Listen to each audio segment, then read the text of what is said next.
আজকে নতুন কিছু ম্যাঙ্গোর ভ্যারাইটি আমাদের কাছে অ্যাভেলেবেল ঢুকেছে। এটা হচ্ছে R2E2 ম্যাঙ্গো। R2E2 mango. আর এই আছে, এটা আছে মিয়াজাকি। এটা আছে দিস ভ্যারাইটি মিয়াজাকি। এটা এটা এটা আছে নামডকময় ম্যাঙ্গো। আর এখানে দেখছেন এই যে ভ্যারাইটিটা আছে, এটা হচ্ছে ব্যানানার একটা ভ্যারাইটি ঢুকেছে।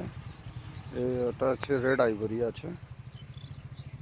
আর সামনে যে প্লান্ট আছে এটা থ্রি টেস্ট। এই ভ্যারাইটিগুলো আজকে অ্যাভেলেবেল স্টক এসছে। আপনারা যদি হোলসেল বা রিটেলে নিতে চান অবশ্যই আমাদের সঙ্গে যোগাযোগ করবেন আমাদের দেওয়া কন্ট্যাক্ট নাম্বারে।